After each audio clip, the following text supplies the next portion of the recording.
What are we going to talk about tonight? We don't got to do any more of that off-season talk. What are we going to do? What kind of show are we going to build? What kind of draft you guys want to? It's football time. Tomorrow is like Christmas. This is like Christmas Eve. Everyone's excited. Everyone's staying up way too late, but we're all like jacked up anyways. I'll probably have another pot of coffee before I go to bed. I'm all set. I'm ready to go. I work remotely anyway, so Monday morning, Tuesday morning can come. It won't matter. I'll be ready to go.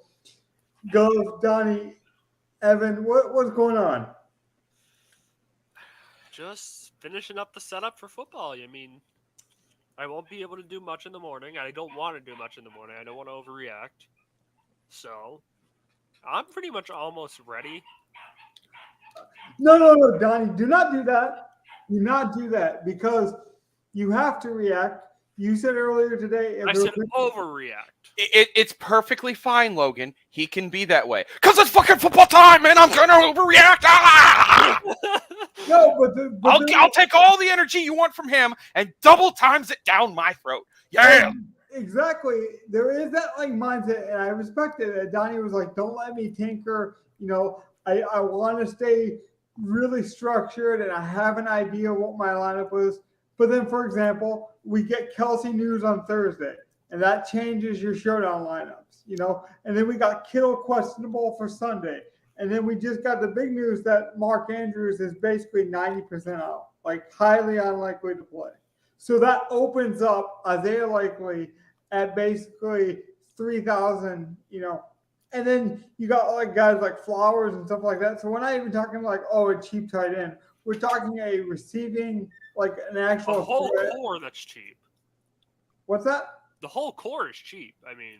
Well, that's what I'm saying, but like he is a core receiver. Like it's not just that he's like a cheap tight end. It's like, you know, Lamar Jackson will look for Likely as a receiver in this, you know. He always throws to his tight ends. Yeah, and then you look at it like Flowers is brand new, Odell is brand new. Like the one consistent he's going to have is Likely. So you said don't let me tinker, but this is, I mean, that's why we stay up late, and that's why we wake up early if that's what you're into. I said, though, if something like a Chase hamstring pull happens in warm-ups, that's different. But that's what I was also going to say, though, Donnie, from a structure standpoint, is you will make excuses to tinker. And, like, you should sometimes. Like, tinkering makes sense. Gov, is that the key though? Is that the key is to stay flexible to both possibilities, to tinker and not to tinker? Like I don't like it when people try to stick to one method only. I think that's the wrong way. Optionality, I think, is how you should attack this. Yeah. I don't want to wake up in the morning and be like, I just don't want to do the stack I picked for that game. No, I agree with that. You shouldn't whitewash your whole lineup. You shouldn't get off all your priors, but you should make adjustable, smart decisions. There's so many possibilities this week. Talking about options, let's get to the spread picks. That's how we started our shows last year. I liked it always. Yeah, let's continue. Like what's your favorite game on the slate, Logan? My favorite game? Yeah, don't worry about your pick. What's your favorite game? Oh, the Denver Raiders game is going to be I remember, yeah, you think Sean Payton. You think they're going off. Yeah. It's going to be fun. You got the coaching narrative because here's the thing is Josh McDaniels has to win, I feel like. There was rumors he was on the hot seat already last year. Rumors that if he didn't have it in his contract, he would have been fired. And then you got Sean Payton basically, I'm going to take time off. I'm going to go to Fox. Oh, wait a minute. I decided a year later I'm rejuvenated. So you got a whole like polar opposite coaching kind of angle. You have interesting DFS builds, a high variance of points being scored, a lot of new pieces. Like there's just a lot of fun, exciting what ifs in that game. What about you, Evan? You feeling any game? Not to sound too much like a homer, but I really want to see what turns out between the evil Green Bay Packers and my lovely Chicago Bears, because nobody knows what's going to happen in that game, and neither do I. Bears. And I'm optimistic about my team. The spread's at -1. Like, no, Vegas doesn't want any part of it. Nobody knows. That's the thing. The Packers are a complete question mark. The Bears, I think the Bears should have a very good offense this year, but I don't know. 40 total, 42. What is it? 43 total. 41.5. Like, I like the prospect of Aaron. I really do love Aaron Jones because I don't believe Chicago's. Like, I think both of these teams can suck terribly. Like, if Justin Fields just looks like what Justin Fields normally look like, Chicago's not going to be any better than they were.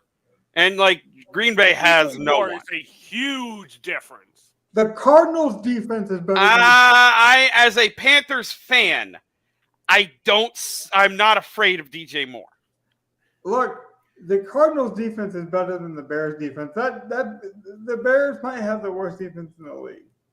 They're not playing a great offense, though. True. So, They're not. But does that mean that the bad offense can do well, or does that mean that the good defense can shut it down? Or I don't know. Yeah, I get what yeah, we really don't know. This game is a weird game. I'm here for it. Gov, what's your game? Probably Bryce Young, right? Seeing him. God no. That's your most feared game. It has been flip-flopping all week, to be honest. But like I guess my real favorite game right now, dome game. Oh. With a Florida team on the road.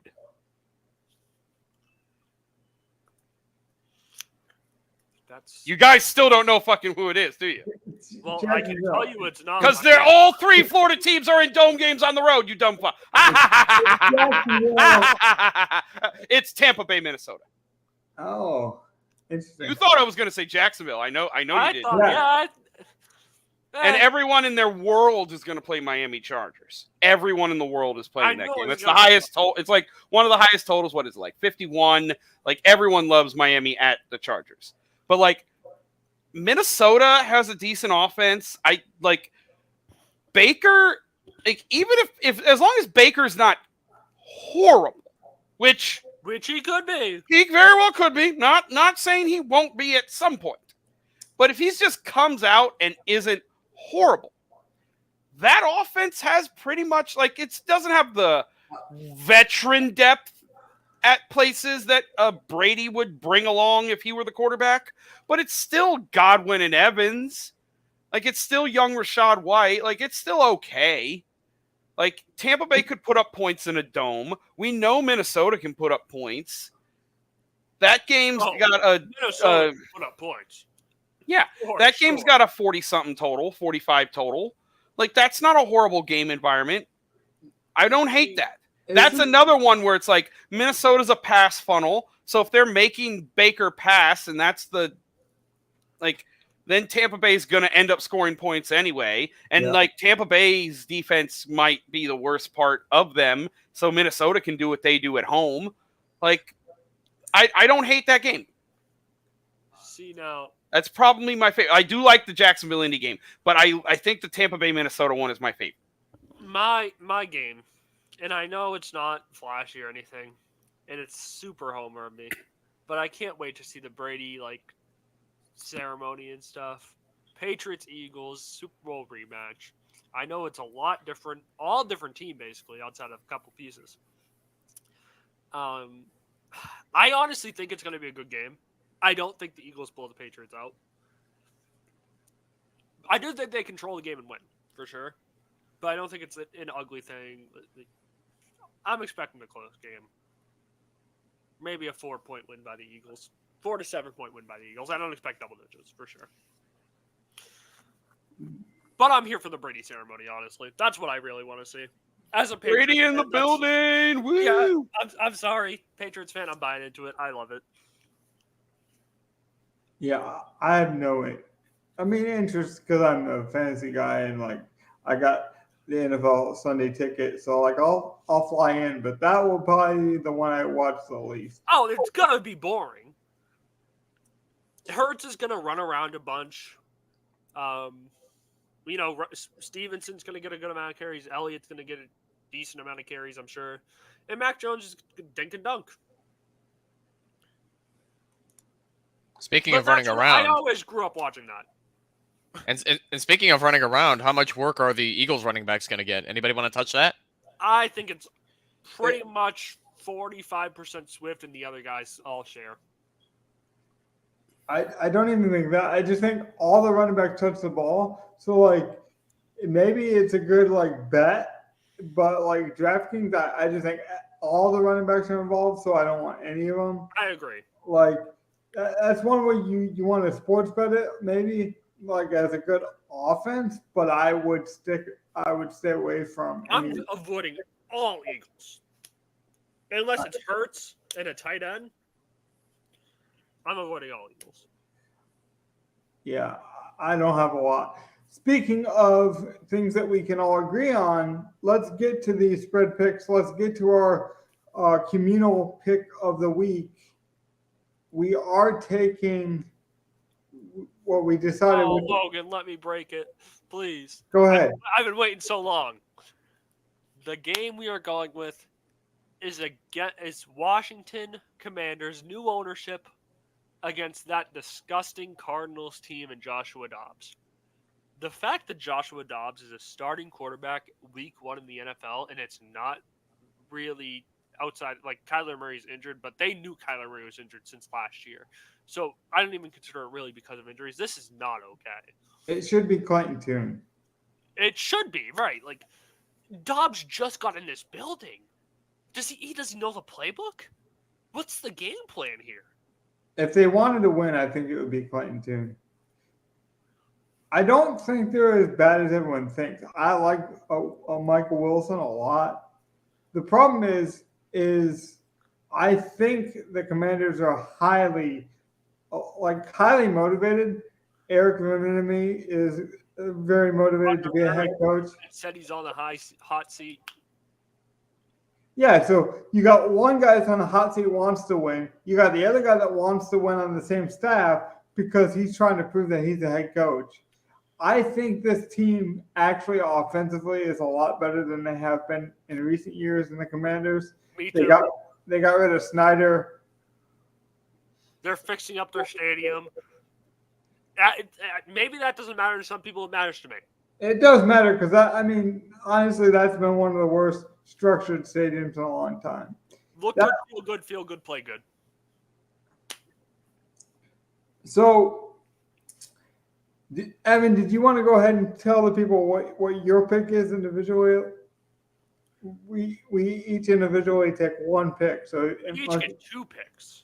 Do we do 2 last year? We did 2 last year. There was a time we were doing 3, but like I can make one. Was late for tiebreakers. Yeah. We're doing 2. 2 picks. Okay, I got it. We'll do a deep dive into, not a deep dive, but we'll do a short dive into every game. We can't do too much because we have 4 people. Now I do have a achievements this week because of my golf winning. So like I have played more DFS lineups than normal, and week 1 is always high variance, so we can build a lot of lineups too. So we want to make sure we save enough time for that. For those listening, if you're waiting for the DFS stuff, you might want to go to your fridge, kick back, grab a beer or something, because it's going to be a little bit. We're going to be here for a while. Oh, we got picks. We're good. Yeah, we got picks. I mean, I'm sitting here on the last pick, so I'm saying that, but I can sum mine up very quickly. Evan, are you ready? Did I give you enough time to pick one out of a hat? So asking the Dynasty guy is going to be an interesting one because I have no clue what I'm picking. Your favorite winner for week 1, essentially. Yep. And if you need to look at spread numbers, we can bring them up. We can let you know. Yeah, that's what I mean by the just being somebody with absolutely zero experience with this because I don't know what any of this means. The minus means they're supposed to win by that many points. The plus means that they have to It means they're giving them that many points. Yeah. They could lose by They could 3 lose, points and you yeah. could still win. If it's Basically, plus like 3.5, minus is the favorite, plus is the underdog. Yeah. So if like the Panthers right now are plus 3.5, so if they lose 21-20 against the Falcons, the Panthers 3.5 is right. Yeah. Or no, yeah, because they would get the 3.5. So yeah. Now if the Falcons won 27-20, then the Panthers would be off. Like our spread pick for the Commanders to win -7, the Commanders have to win by 7. Over a touchdown. Yeah. Well, we're saying they win 30-20. We're saying they win like 24-10. Something like that. Would be my thought, which is an easy thing for the Commanders to do. Especially if Arizona is as shit as we think. Oof, yeah, and so that's it's basically just like your favorite game. Like, who do you think wins? You could avoid the points. You could just go by the, Yeah, we don't mind you taking you take the money line and shit like that. It's like, all right, well, I'll just take the outright. And that's what's making this tough for me, especially looking at all the week 1 matchups, because I don't like any of them as far as like obvious favorites. I don't either.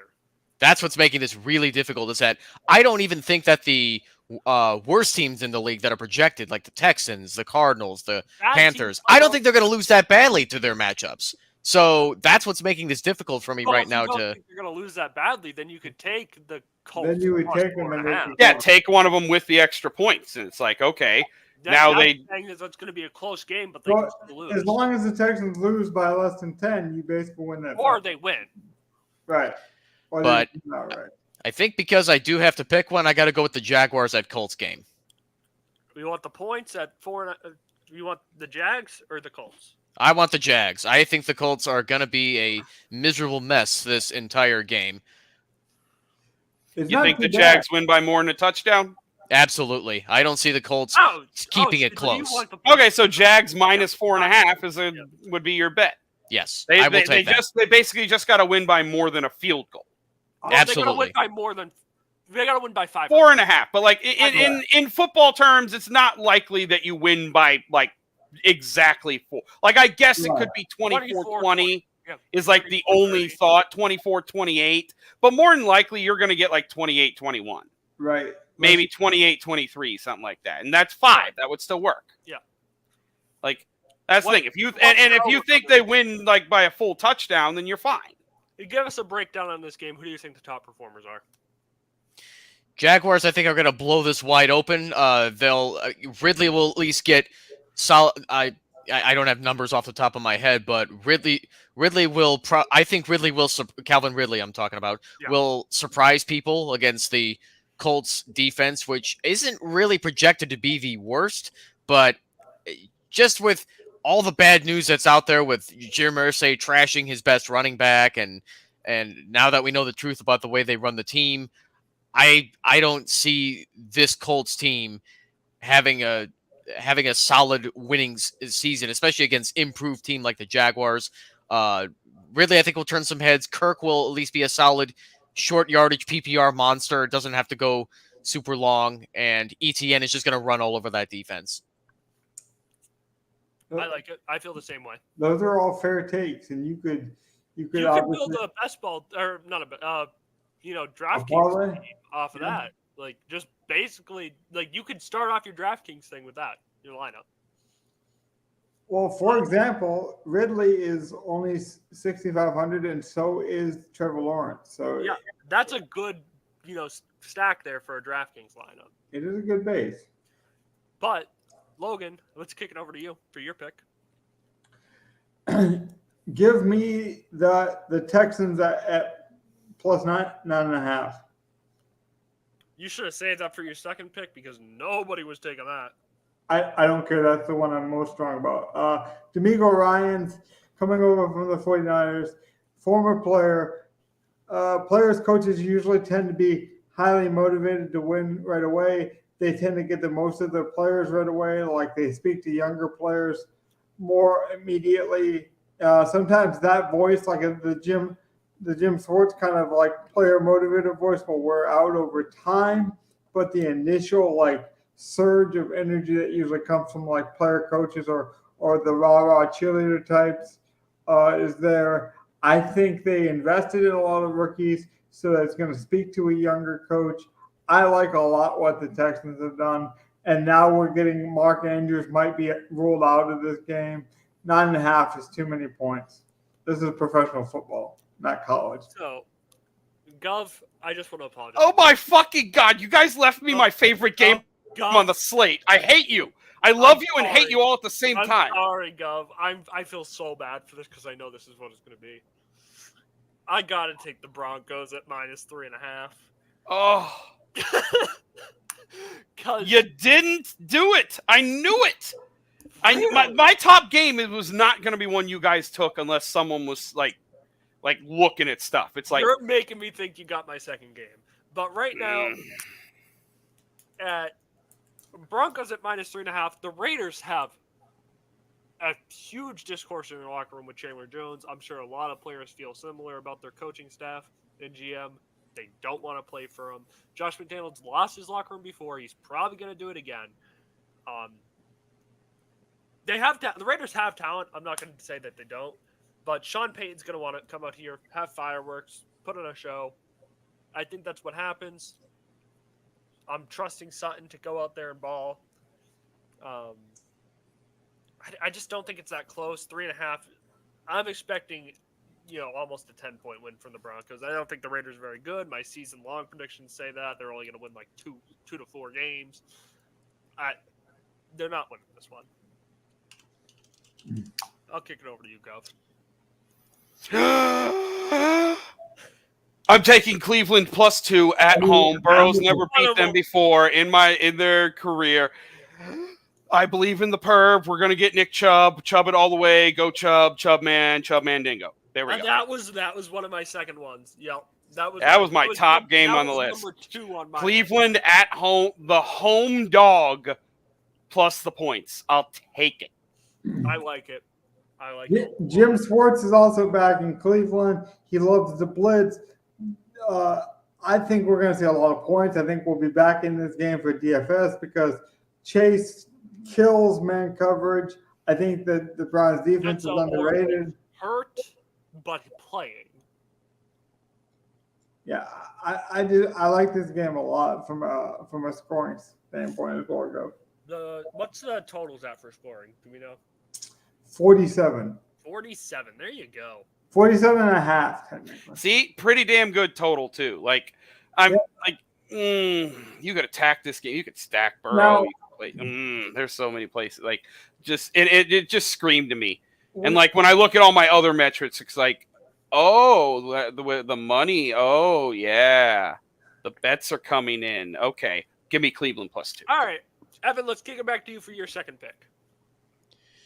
What's your next favorite game? And remember, you can't be one of the ones we took. You could take the opposite side if you thought one of our arguments was bullshit. You can take the opposite side.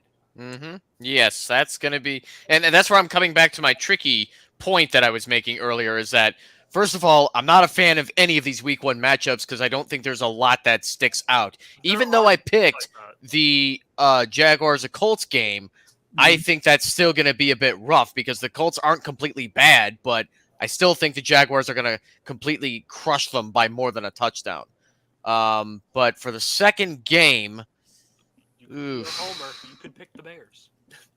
Yes, and even then, like I was saying at the beginning, we had a lot of homer picks before.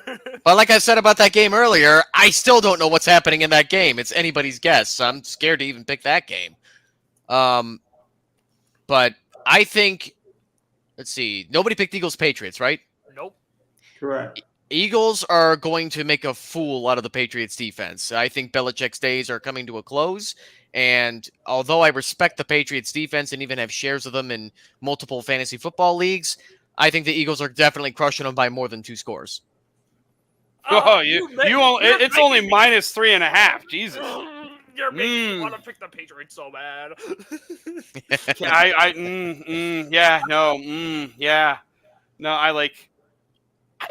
I like the Eagles to actually cover -3.5. To be fair, I want to.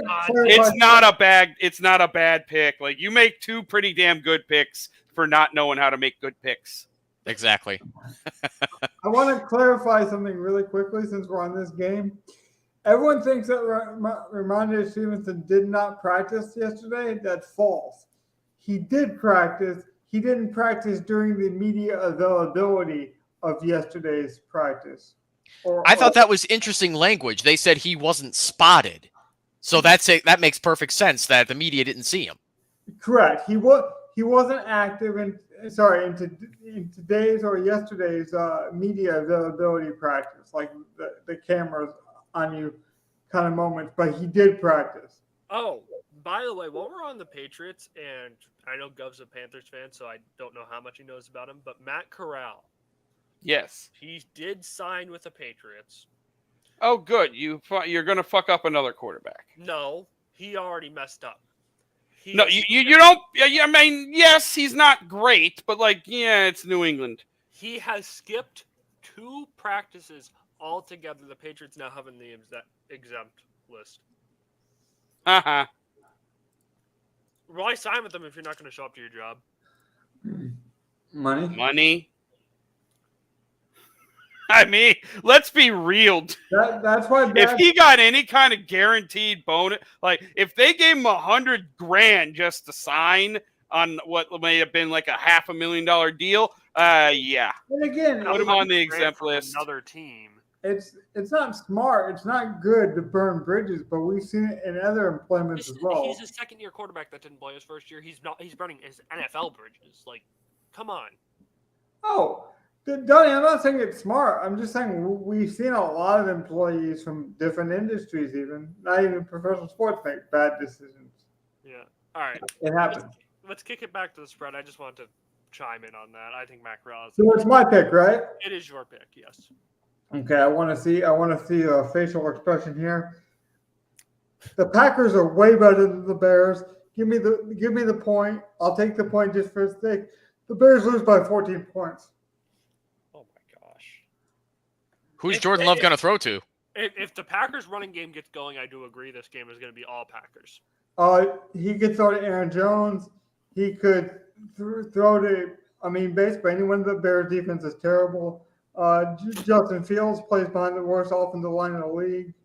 And I don't like the Bears team at all. Okay. Well, Evan, do you have any words on your Bears? Do you want to defend them before we get into the next pick? Oh, especially against a Lions fan, absolutely. All right, let's go. Kick it off. Let's go. Round 1, fight. So Logan actually does bring up some good points that were extreme weak spots on the Bears' defense and offensive line last year. The run defense was absolutely horrid because we had nobody up front. Finally, we got some veteran presence up there. Solid linebackers to join the team. Edmonds and having a brain fart. It's getting late at night. I'm sure I'll remember the names later, but I would expect the run defense to be much, much better this time around. But stopping Aaron Jones when he gets those dump-off passes is going to be key, so I hope that happens. And then drafting Darnell Wright in the first round at right tackle. He's the best right tackle we've had since Big Cat Williams in the 90s. So that's how far back we're going here with how awful the offensive line has been. So I look to the offensive line to be much more improved. I'm not going to go as far as to say that it's going to be elite. And I'm a big Cody Whitehair hater, so he's moved back to center, which I hope he performs better at. I think the Bears are going to shock the Packers as far as being the team that isn't going to be 3-14 again this year. I want to be nice to you as a Bears fan. I don't want to fight you because the Lions actually took the Bears' best offensive weapon outside of Fields and David Montgomery, and he won us the game against the Chiefs. So thank you. I'll take your best player. I'll raise the point that the Bears got worse because we have guys like David Montgomery as our backup eventually in week 5 or 6 when Gibbs is ready to go full time. And then the Bears are still going to wonder, hey, why is our offense still terrible? Oh, yeah, it's because we let go of good players. The lion's mane is fully grown, and the roar is loud for sure. And I mean, hold on, Aiden though. Hutchinson's a beast. Look at the game they Aiden played on Thursday. The Don't- right tackle had to jump the entire fucking game, and he barely was able to keep Hutchinson off of Mahomes. Gov, we need to review that lineup in a second anyway. So let's take a pause on that real quick, and we will. But oh my God, Aiden Hutchinson, that's a Like, oh my God. Like, and then it cost them the game. That's at least what I like. Like, the whole game I'm watching it, he's jumping off sides. They're never calling it. See, But Donnie, then you get to 2 minutes, they finally call it. They have to punt. Detroit ices the game with the 3 timeouts. Done. Okay. It finally cost them the fucking game. It happened like 10 times in that game. That he only got flagged once for it. yeah. Okay. Well, I can't believe this game was left on the board. Maybe it's because of all the question marks on these teams. Well, specifically one team. Oh God, which one is it? Don't do it. Don't do it. Listen, just because this is a DFS show doesn't mean we have to stick on all afternoon games. I need to take this Bills at -2.5. I do not think the Jets are going to be very good. The Monday night. The Monday Nighter. I'm going to Monday night. I'll pick the division rival in the Buffalo Bills, even though they kind of spank us around all the time. Josh Allen's great. We'll see Aaron Rodgers. Maybe he's still got it. Maybe he doesn't. The Bills are just better. That's how I feel. The Bills are just. I don't know how they're going to win, but they're just better. That's honestly how I feel. The Jets still have a very good defense too, but I think you're right. The Bills are just better all around. And that's not to say the Jets suck at defense or the offense, which is now the New York Packers, but they're not beating the Bills. And -2.5, like they think this is going to be less than a field goal win for the Bills. Whatever. I'm with you on that one. I call bullshit. It's the question marks of the Jets. That's why. So I'm taking this and running with it. I think they picked the right island games for entertainment because I 100%. think, yeah, because we don't know what to expect. Another good island game would have been that Packers-Bears game just because I do think that the variance in that game would have been a circus. And like I feel like that's what they did with a lot of the island games is they picked these like circus kind of wild, almost. And then they picked the biggest fan bases in Dallas, New York, basically. Yeah, well, and they were hoping that Waller was going to be healthy, and it doesn't look like he is going to be healthy. I'm going to actually kick this to Gov. We got a lot of lineups to build, Gov. Yep. So do you want to wait to do our Thursday review on Monday and just review the whole thing, or did you want to review? Yeah, I would say we just wait for Tuesday and we'll review the entire weekend, including the Thursday slate. That's I fine. agree. But I was going to say, review for me everyone's picks right now before I make my final pick, just so I make sure I've checked off and I don't go. We have Texans, Packers, Cleveland, Broncos, Bills, Jags, Eagles. Okay. So yeah, you left there's a few picks on my board left. I had one pick on my board left as well. Like I already told you guys the one pick I would take. There's another one that has good value and looks okay to me. Just say it. So I don't know. I think I'm just gonna go with the one I said. I think the Niners cover in Pittsburgh -2. -2. I like that one too. Saints -3 at home also looks good, but I'll take the Niners on the road. I was liking the Hawks against the Rams at -5. Well, that actually just moved because it was 4.5 earlier. Yeah, it was 5.5 to start, so it's probably going to fluctuate. I honestly if I said the Rams +5 was probably my favorite side of that, I would hurt. I hurt. Oh, it hurts. It hurts. It hurts. I had to say it, but it hurts. Oof. That's too many points. And that could be a good game. I think it will be a good game, but that's too many points. Sneaky good, that Rams-Seattle game. Probably. Right. Very good. I like a lot of 4 p.m. games in this late, and that's probably why we should get on to DFS, because there's a lot I like, and we have a lot of lineups again because I was saving up for these kind of big moments, boys. I saved up a lot of crowns in the offseason. We have the most lineups we could build tonight. We have a lot of free ones as well. This is a good time to jump into DFS. If we always talk about process and we always talk about being smart with your bankroll. Week 1 is a very fun time. There's a lot of variance. No one knows. There's a lot of mispricing. Pricing comes out early. And then DraftKings wants to get you engaged. So they do a lot more sponsorship deals in the first couple of weeks. This is a great time to build your bankroll and give it a go and see what you can come up with, which is a perfect time to have Evan on for that fresh perspective, because we have been looking at DraftKings lineups for the greater part of a month or this and that, and Evan has this naivete view to it and just looking at it from a football perspective. So I do think he will bring a unique kind of raw, just play the obvious things dummy idea, and I think we can melt some good lineups together by doing that. Logan, I'm hungry. Let's dive into it, please. Okay. Now, we do something a little bit different because we focus so much on process, plays, and having an idea and having a structure. And we talk about how to do things smartly.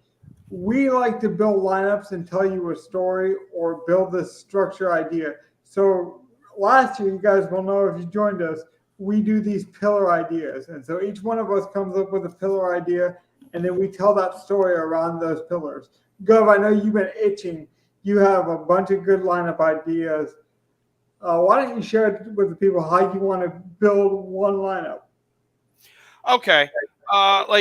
After building a few myself and seeing that there's plenty of value to go stars and scrubs. Mm-hmm. So challenging myself to build a good lineup where you don't do that at certain spots or something, or doing it differently has been some of my thoughts. So thought number 1, can we build a lineup where we do not play a wide receiver below 45 or above 65? Above 60? Can we? No stud wide receivers. No studs. 68. No studs. It has to be a mid-price guy. No studs. No cheap dudes. Can we move it to 68? 45, 65. Come on, you're killing me. I know who you want. No. Okay, what? Sorry. 65 still gives you a couple of really good guys if you really want to go the high end of that. But there's a lot of good wide receiver choices in the mid 5K range, which is where we've been living at running back. But if we live there at wide receiver and still get our value at defense and tight end like we always do, it's going to give us a different lineup than most. So, I don't care about chalk at that point. It's if I still want to play Jamal Williams, if I still want to play Jalen Hurts or Anthony Richardson, I can. I don't have to get different elsewhere. I've gotten different by playing mid-range wide receivers that, no one's playing, really.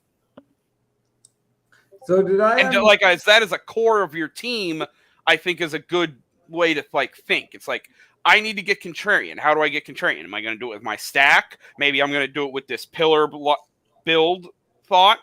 Another one of that would be we always pay down at running back. What happens if I just immediately handicap myself with Eckler Chubb? Okay. So that's another one. Hero running back. Pick 2 maybe it's not even that. Maybe it's Jacobs and Aaron Jones. Not quite as expensive, but still expensive. Or maybe Jacobs and Bijan or something. Like I said, this is Christmas. This is Christmas Eve. You guys will learn about me. We're trying to reveal more personality, more emotions with these things and how you do things. I really enjoyed Christmas Eve a lot more than Christmas. So I am so excited to do this, and we have the opportunity has been there. I have the most lineups possible. So what we're going to do is each one of us can pick a pillar. So you give me your best idea. We have to do this lineup idea. Go. Which one do we want to do for sure? I definitely want to do the mid-price wide receiver one. Okay, let's do it. So just to fill Evan in and anyone who hasn't ever done this with us, we will do this like a draft, like a snake draft, with one of our pillar ideas. So we're going to go with the wide receiver pillar idea. Every wide receiver has to be under 6,500. Am I understanding? Which Calvin Ridley fits in there, which is one of Evan's guys this week. But Yeah, like I said, there's Ridley, there's Olave, there's good receivers. Like if you pick a wide receiver, it has to be in that range. But otherwise, you can pick whatever player you want for this lineup outside of that pillar. Can I? Although you can't pick the quarterback until everyone's had one pick. Right. I was just going to lay that out as well. Yep. So are we ready? I am ready. Can I list it down? Do you understand the snake draft rules, sir? Are you ready, Evan? You set? Ready as I'm gonna be. And honestly, I want you to. We can just use the same order as we rolled earlier, so that works out. Unless you want to re-roll. I would reverse it. Well, I'm actually. Okay, ready. that's fine. Well, You just gave me the first pick. That's fine with me. Go ahead. No, okay. So let's see. Well, I guess at that point, then let's pick my favorite mid-price wide receiver, which is actually a tie. Okay. Because I really like Jordan Addison, the rookie. Okay. But I also love Debo. Okay. So I think what we're going to do is go with Courtland Sutton. Thank you. Let's do it. Just that's my first pick, Courtland Sutton. There's there's plenty of good receivers. I just pointed out a couple. There's a few more I'm looking at. Now, plus the higher end ones. But you don't have to take receiver. You can pick your tight end right now. You can pick a running back. You can lock the fucking defense for all I care. Yeah. All right. Well, that brings me to my pick. And if we're doing that, if we're going so low on wide receivers, I need me some Austin Eckler in there. That's fine. We're not paying up at wide receiver, so jam me some Eckler. Austin Eckler?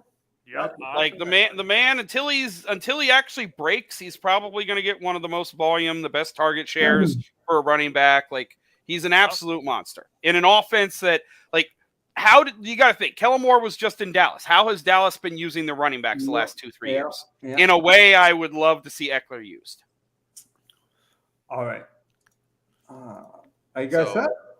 Yep. Logan, right? Yep. It's me, right? Yes. Okay, let's. Oh. Your only parameter is mid-range wide receiver. Who you like? So I can't go super low though, right? No. You got to be higher than 45, lower than 65 if you pick a wide receiver. So you can pick anything else. If you want to go min-price tight end, if you want to do whatever at running back. This is really hard for me because everyone knows, and if you don't know, I'll tell you, I love the Stars and Scrubs lineup, so this is very hard for me because usually I'll go bottom of the barrel or I'll pay up. How about it's got to be over 6,500 though, right? Under if it's a wide receiver. Oh, if it's a wide receiver, okay, got it. Yeah, and no restriction on any other position. Just wide receiver. Must be mid-range. You got to go with the mids. Got you. There's studs at the mids. Like Sutton's going to be a number one. Debo's going to be the number one. Gotcha. I'm going to do this one. Makes the most sense.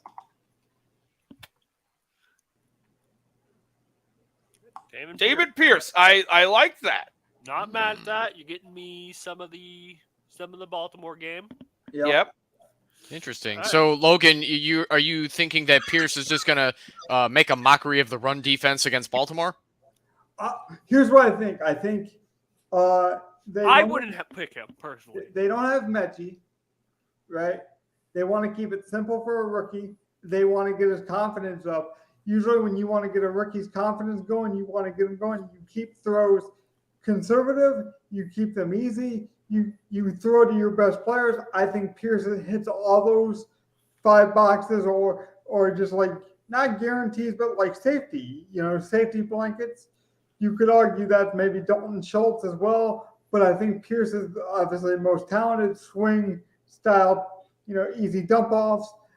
And if the Texans do end up winning this game or it's more competitive, you're going to be running the ball too. So I think it covers both scenarios of the game script, no matter what you tell yourself.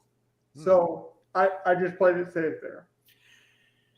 And to be fair, like the Ravens had like 7 games last year where they gave up over 100 yards. They only had 2 or 3 games where they kept it under 80.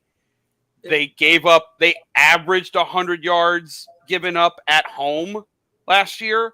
So like they're not as daunting as they once were, but they are going to be like they shouldn't be worse this year. But like they're not something I'm super afraid of. Houston is going to rely on their run game. Like I don't mind the Damon Pierce pick. It's my pick again, right? No, it should be Evan's pick. No, yeah, Evan's pick. Evan's going to get in. He gets the snake. So he gets to pick a guy, and then he can pick another guy. And that second guy could be our quarterback if he wanted. Yep.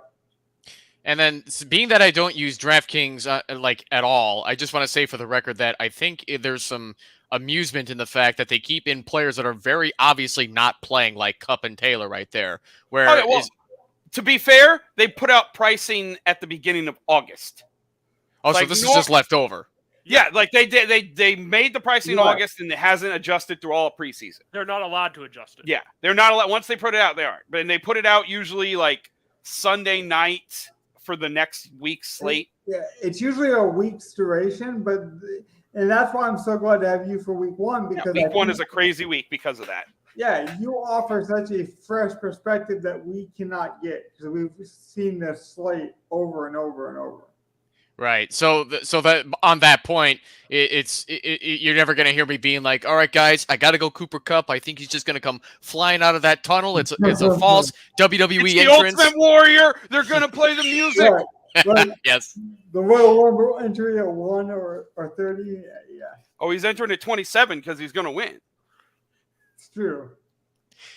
So that's the solid pick. There you go. No, I'm just kidding. No. So it was mentioned Calvin Ridley earlier. I don't know his price though. 6,500. It is it.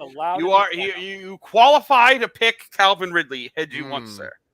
Well, being that we've gone cheaper with running back, I think we can afford Ridley. Let's do it. 100%. 6,500 is not a lot. That's that's middle tier guy. Like you see our average remaining salary right now is even with it going to 48. We expect to pay $3,000 or less for both our tight end and defense, which will bring that number up. Mm-hmm. So, tight end is not off limits, though, for my next pick, right? No, you can. Nope, you can pick anyone else. Now that we've all had a pick, you can pick any position, including quarterback. Yes. So, yeah, tight end is now going to be interesting because look at all of this now. So, Kittle has a chance that he might not play tomorrow. Andrews is strongly probably not playing tomorrow, and now Andrews we don't have Kelsey out. Yeah. Well, Kelsey's too late anyway, but you can't play Kelsey in the Sunday slates, so Kelsey was not there ever. Well, yeah, that's what I mean. So I think we should go Tyler Higbee because I don't see who else the Rams are going to throw to. Tyler Higbee I like. I mean, Van Jefferson, I don't think he's terrible, but he's not commanding Cooper Kupp volume. He could also be the guy who puts Taysom Hill in there. No, thank you. Hey, you can't say no, Logan. Okay, so it's my pick, right? It would be your pick, yes. I'm going to let Evan finish his point, though. I'm sorry. I was wondering how expensive Taysom Hill is right now. 3,700. He is 3,700 at tight end. It's kind of. He has actually been listed as a quarterback the last 2 years on DraftKings. Right. It's the first time he's been a tight end on DraftKings. I bet a lot of people play him just because the Saints don't have too much going on in the running game. So what is the cheapest wide receiver I can go with? 4,500. 45, yeah. I forget who that is. 4,500. You know who that is? I believe. It's like Hunter Renfrow, like Van Jefferson. All right. Does that mean it's my pick? It is. Looking at what we have, we need some Yeah. correlation in here. I left you open. I'm not picking them. If you give me other value, I'll pick someone else. But otherwise, we both know where this is going. We both know which quarterback we're going to end up playing. If you can give me value somehow, whether in the flex what's or wide with a receiver defense, 45 to 65. 45 to 65 for wide receiver. You can play anything at running back. I can make this work if you give me value. I can make it work regardless, but yeah, let's do it. I think I might respond to Logan's pick to give you another chance at a different quarterback, but I don't know if that's getting too crazy. What's Tyler Lockett's price? Can you show me Tyler Lockett, actually? He's just outside of range. Is Yeah. he? Mm-hmm. I like that idea though. I would have played Puka if I could have, but I couldn't. Okay. Somebody talk me. I know it's a bad idea. See, that's why it's hard. Everyone's trying to pick in either value somewhere, and it's like, how do I find the value? I keep going down all these cheap wide receivers, and then you're able to play Tyreek Hill and Justin Jefferson. Right. They'll do it some other way. I know it's a bad idea. So can somebody tell me to not pick Mike Williams of the Chargers? No, it's actually not a bad. No, I can't tell you not to do that, buddy. No, we're putting Mike Williams in. The one thing Mike Williams is our flex. The one thing I'm scared of with Mike Williams is that he's the type of wide receiver who will pretty much almost kill himself just to get the catch. And you can't predict injuries very well in fantasy football, nor is it a good idea in general. But I'm always scared he's just going to get hurt. And then if you start him, he's gone. Gov, can we do it? I am looking right now for the final two picks. Hold on. We can do it, right? Hold on. I have both my optimizers open. I'm trying to get both of them in. I'm just looking for Mike Williams right now. Where the fuck is he? Come on. We can do it, right, Justin Herbert? I was trying, Gov. I was setting you up for this. It's either that or Stafford, isn't it? It's that or Stafford. I'm looking. Hold on. I know. I'm just playing with the audience here. Just teasing the audience. I did not want to play Stafford, so I really fished for You know, it would make sense to go with the Texans defense. We don't. Okay, so I have my optimal. If you want to just throw in clear, like pure projected points. Oh, we're short. Oh, no! That's what I'm saying. I have my optimal. If you want to just put in pure projected points. Yep, go ahead. I'm checking it the other way. Okay, well, it would be the chalk defense of the week, which is the Commanders. Which I love. And then it would be the perf. Oh, God, no correlation at all. Absolutely no. Well, but I mean, there's correlation in this lineup. It's saying the Chargers and the Rams both score a lot of points, but because we have Eckler, it's not all on the Herbert. It's kind of hard for Van Jefferson and Higbee to score a lot of points and not play Stafford. Not play Stafford, yeah. I think we have to play Stafford, but it's your pick. It's your pick. Like all Stafford does is give us a really good defense, which, like, oh my God, at that point we could like. Yeah. I mean, we could mini correlate and go with Russ. Yep. I like that, actually. That's probably the way to go, because then Russ is actually 100 less than Deshaun. New news for the Patriots. Not that it matters too much, but Devontae Parker is doubtful to play. Is he ever positive to play? Well, you know. Forever. Here we go. Can I? Oh, it's my pick. It's my pick. No, I get the turn, so I get both Yeah, picks. he But gets I'll the go turn. Russ Oh, if you yeah. want to finish off with No, whatever you 3K take or less your pick. defense I'm you starting want. off the next one. Like honestly, any 3K or less defense. I like the Commanders. The best one for our lineup. I would say Commanders or Browns. Browns, if you wanted a different, but like, why would you not take the chalk here? Like, This are lineup's they- so different, we can afford to take. Yeah, we definitely could afford to eat the chalk here. Where's Denver? Are they up top? They're Denver's tied, expensive, right? 36. Yeah. Because I had them in the lineup for a little bit. Yeah. Yeah, like really any defense, like whichever one. Like the Commanders probably works because this lineup is definitely different enough. It's not like we need to worry about ownership. We have a skinny stack, no bring back. We've got big pieces from the late games that have points. Like, not horrible. Ridley is a one-off. He could be a beast. Yep. He was a beast back when he was playing with Atlanta. He can totally be a beast here with Jacksonville. Like, yeah, that's not a horrible lineup. It's different. Like, that's a large field tournament lineup, definitely. Because you're not like I said, we got off all the chalk, and then the only chalk we ended up jamming in was maybe the Chargers. What I like about it is it only has 2 1:00 games in it. It is very afternoony, yes. Does not matter because it's not going to be a lineup we switch because we built it on stream. True. But like knowing like if Pierce Exactly. and Ridley go off in the morning, this lineup's going to be set up to be like, okay, this lineup's golden. Let's hope some shit happens. It does Or matter. I guess if we go Pierce, Ridley, and Commanders, like if those hit in the morning, then we're sitting like, oh yeah. Yeah. Just And pick it a could. defense. We need to get to the next lineup. Yeah. Grab a defense. Commanders is fine.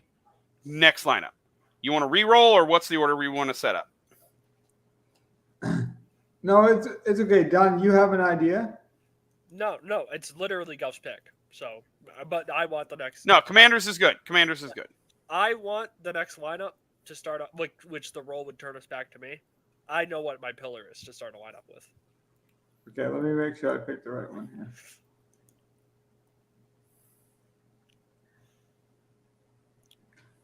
Okay, how would you like to start this line, Donnie?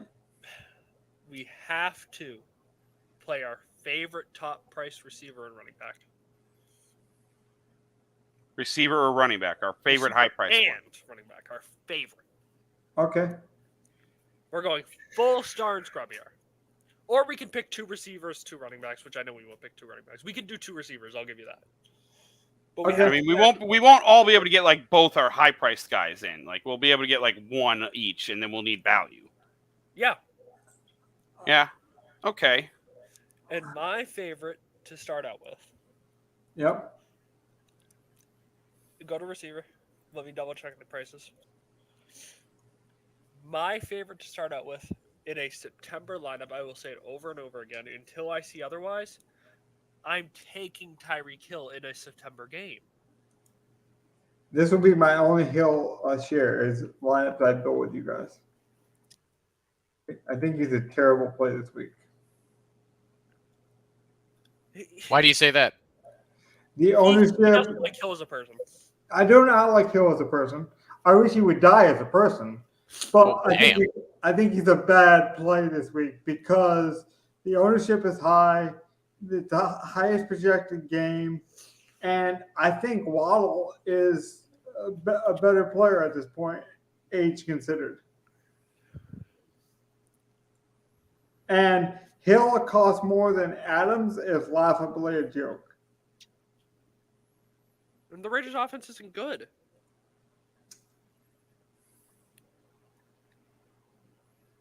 Yeah, I mean that's a matter of opinion, but I laid out my opinion.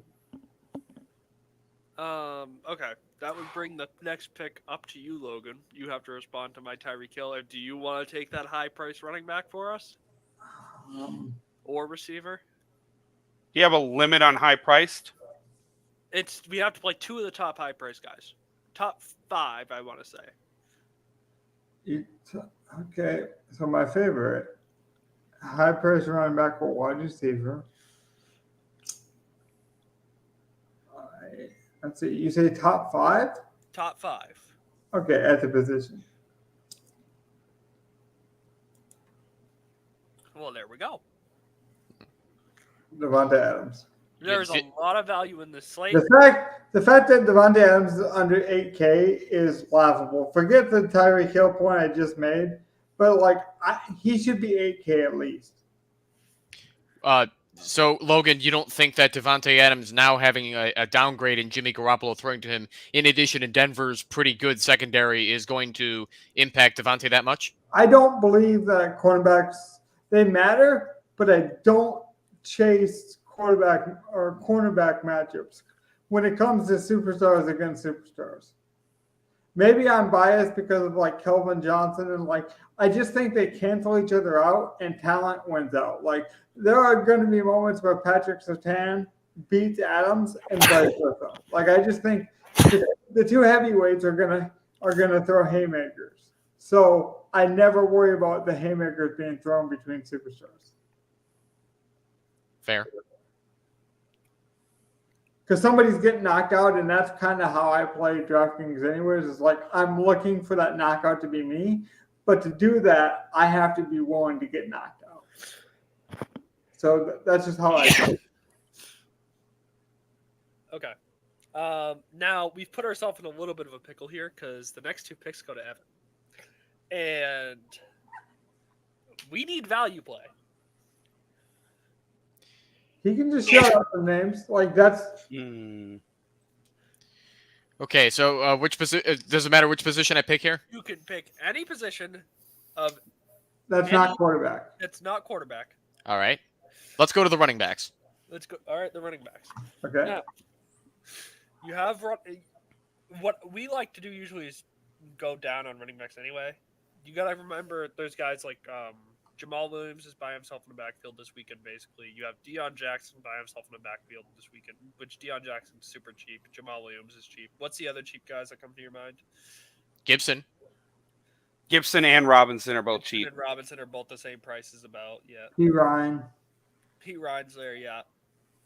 So we want to go cheap on running back here, too. Yeah, we want to go cheap on the next 2 picks, yes. Got it. Okay. Yeah, so Gibson, I think, is going to be a PPR monster and going against the Cardinals defense, which I at least I see them potentially being the worst this year. Mm-hmm. I'd like to get Gibson in there. Okay, we can make that work. I like that. Okay. And it's right back to you with another pick. You can pick anything, tight end, defense. Well, shouldn't it go to me? No, you were the last pick of the last team. So it goes up to Evan, and we're working our way back down, I believe, right? Or no, you're right, Gov. You're right. Sorry. No, I was about to say, it was the way you I ended up being the... I was still in the other order. Especially the way the pillar works, we have to get his favorite play in. Yeah. Let's see. Gov, let's go. And then, okay, so I'm actually getting the turn. So you can pick all the value. I think I can go 1-1. So what I'm going to do is give you my favorite expensive play. Eckler? Let's see. Make sure I got all this set. I'm living vicariously through the viewer here, just shouting out what I think it's going to be. I think you're going to go Eckler here. No. We're chubbing. I hope you all got a chub. Hey, man, I'm good with that. I always got a chub. I think he's going to catch a ton of passes. In fact, He will get more passing work than people think without Kareem Hunt. Like he's going to get probably 90% of whatever the running back passing game is in that offense. If you guys are betting, I think Chubb is a great to lead the league in rushing, especially if you can get rushing and receiving, because I think his usage is just going to go through the roof. Agreed. All right, and then to grab the turn, we're going to grab value. You have to. Yeah. 100 average player retaining salary. Yeah, that's it. We can do that pretty simply. Mm-hmm. What do you want? And we're gonna go tight end. Likely? Just get some simple value. You would likely think that I would go to it could be very likely that you could play Isaiah Likely and you could likely get a touchdown from him from Baltimore. That's entirely likely. Yes. 100% likely. Absolutely likely to happen. Yes, but you're not doing that. No, we're going to play the rookie from Green Bay. Yes, sir. Yes, sir. We're going to play him for $100 less and get we're going to squeeze a little more value out of tight end. I think Luke Musgrave is going to have a Kyle Pitts-like performance, like the dream performance that we're all hoping for Pitts, I think comes from Luke Musgrave, given the opportunity. I think the dream performance we're all looking for from Kyle Pitts is more than one touchdown in a season. Maybe that's reality, but I think the dream is like that 100-yard dream, not alternate universe and someone altered time and shit. Listen, I'm still a Kyle Pitts fan. I just think that offense is garbage. Does that bring it back to me? No, I know it goes back to Evan. Yeah, it goes back to Evan. So Evan, all right, Evan. Any pick, any position. Could be quarterback this time. Could be quarterback. Could be defense. Could be wide receiver. We have a flex, so it could be a running back if you really wanted. All right. I don't see the cheap quarterbacks. Say that again, Logan. I love that you don't know the pricing because, like, I'm telling you, week one pricing has been up for such a long time. If you do this on a regular basis, you tend to overthink. And I just love the fact that we had you on for the first show. Yeah, no, I'll take that for sure. Just being an absolute newbie that I'm sure is going to drive the audience absolutely insane. Where he's like, "Come on, this guy doesn't know what he's talking about." Well, but that's fine. Is there a player? Everyone loves player takes, good or bad. Do you need to know any pricing at all? Like, because we're looking at value a little bit. Yeah, well, I mean, we still have a defense that can give us value that puts us back at like normal range. So, like, don't worry, and we don't have any restrictions on like that I put on us before. So, like, we need to punt at receiver so we can get a good quarterback. I have the punt receiver. Okay, so for quarterback, are we gonna want to aim high or do we want to go value? Pick your favorite dude, honestly. All right. If you want to correlate with one of our receivers, do that. If you want to start something new, do that. If you want to just stick Justin Fields in here, fuck off, but okay. I'm going to go controversial here. I'm going to go Geno Smith. Oh, not a bad quarterback, actually. No, actually, I like that game environment. Quarterback to pick this week. There are a lot of people sleeping on Geno Smith, and I'm going to go on record and say they're all wrong. Geno Smith is still good. As a Geno Smith hater, I will admit it. Though I do want him to be good, I want him to be a good quarterback in the NFL. I root for almost every player. I'll say that every time when I try and take a bad take on a player. But I just don't think he's that good. I think he's a backup quarterback in the NFL. You wrote him off, but he didn't write back. Yeah, well, Ryan Fitzpatrick, he really got me with that. Damn. I swear. Oh, God. Ryan Fitzpatrick had a good season starting, too. You know who else had a good season starting? Case Keenum. That's just Geno Smith. No, sir. Let's just accept that. Yep. That's how I feel. But, Logan, back to you. Okay. By the way, is it a problem we don't have much correlation yet? Or we will. It could be, but like you don't inherently need correlation if you think all your plays are good. It's just correlation helps you like think through. It's like you're thinking through your bet. If this happens, this probably happens too. Why not play both? Kind of thing. If a quarterback is going to have a big game, he's probably throwing for a lot of yards and touchdowns. If he's doing that, someone's catching that. So see if you can grab the guy.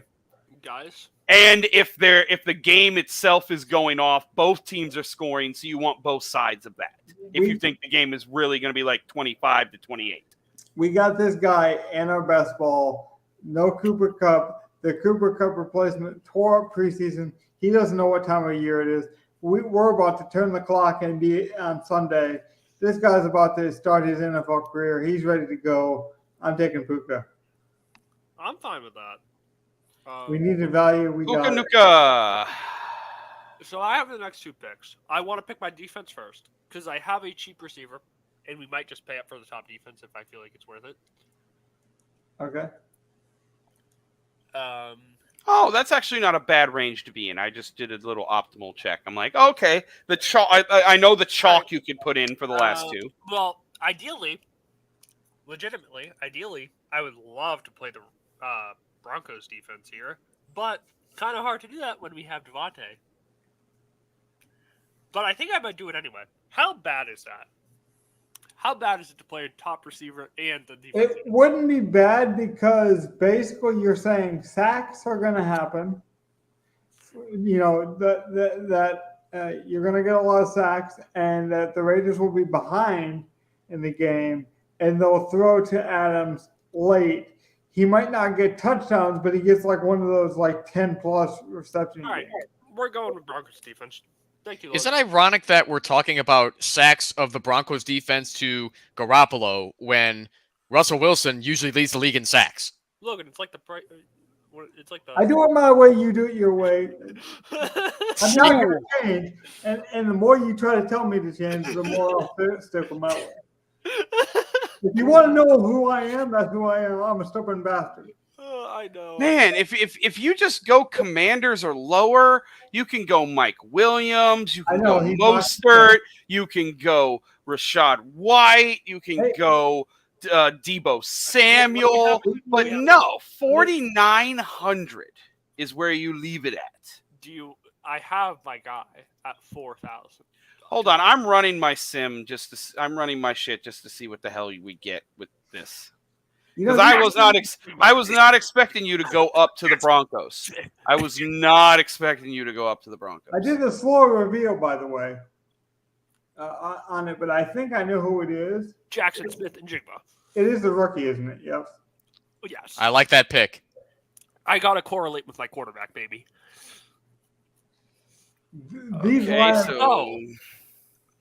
If we did have less than that, which I was prepared for that, Joshua Palmer was the guy, the Chargers' third receiver. Oh my God, I would have puked. No. The third receiver for the Chargers. What's his name? I know who it is. I would have puked. Quentin Johnston?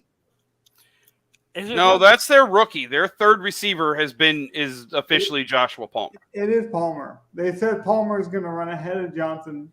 They like Johnson long term, Evan. They said, but they do not think he's ready. He might see like red zone, like Rasheed Rice kind of workload, but they don't think he's ready for the. I'm sorry, but Smith and Jigba, yes, he's injured, but listen, I can't sit here and not play a Seahawks receiver when we have Geno Smith. I have to do it. Yeah, we could have done it. We could have played Lockett or Metcalf. Wait.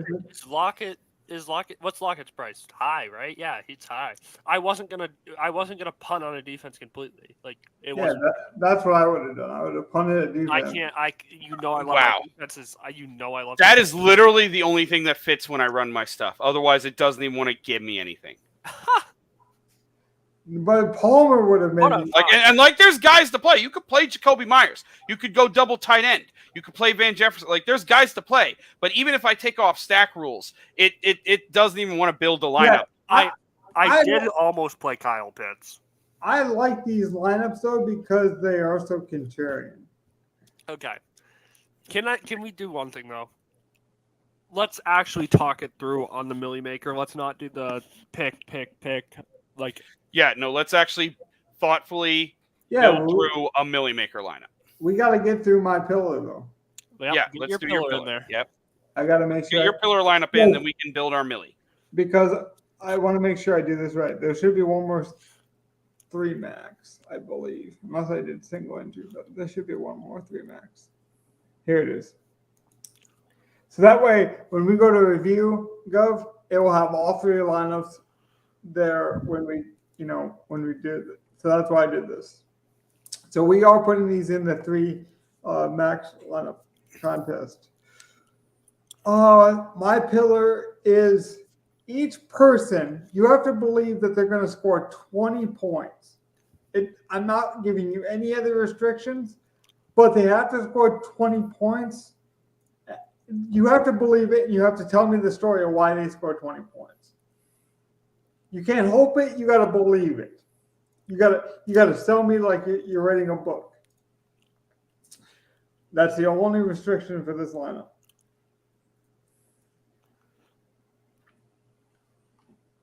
I don't know who starts. I'm bad at orders. I just finished. That would mean you start, Logan. I start? Yeah, it's your pillar, so start us out. Okay. Who you think scores 20? Pick the obvious one we haven't got to yet. Isaiah Likely. He's going to play the Mark Andrews role at 3K. It's a good salary saver. I think he's one of the few tight ends that's that cheap that actually has 20-point upside. He's one of the few. No Kyle Pitts? Sorry. Well, I mean, Kyle He Pitts did have like 2 basic 20-point games last year in Mark Andrews' absence. Yeah. So, like, he's not wrong. Kyle Pitts could score 40 points, but he's a lot less likely to hit that 20-point threshold. And I like Likely here for that safety because you look at it, they got Flowers. See, you heard him. He's less likely. Yeah, well, Flowers has no chemistry with Lamar Jackson. He's already losing Mark Andrews, losing his favorite target. And then even Super Bowl hopeful and Odell Beckham is not familiar with Lamar Jackson. So I'm taking his familiar. I'm taking a Likely at a repressed or price. That brings it to Evan. Who do you think has a great day fantasy-wise? Ooh, so many good choices, and that's what's one. I'm deciding between a couple of people right now. Run it through your head. Tell yourself the story. Yes, that's what I'm trying to do at the moment. And this might come off as a little controversial, but I think it's going to be Josh Jacobs. As long as you can convince me. You got to tell me the story how he gets at least 20. So, Josh Jacobs, I think, is going to be stuck with the Josh McDaniels plan of going very running back heavy because Garoppolo's in a new system. He's only got Devontae Adams to throw to at the moment, and I don't think the rest of the targets are that strong for the Raiders. How dare you. And I think they're going to be running the ball a lot against the Broncos defense, even though their rush defense is I'd say it's pretty impressive. I don't know what you guys think, but I think Jacobs is going to get at least 20 carries. Well, that's fine by me. Yeah, monster last year. Put him in there. 38 and 22 against Denver. All right, let's go, Gov. I like that story too. Am I up? Yep. I'm up. I'm up. I'm the one who's up. Up I am. Am up I.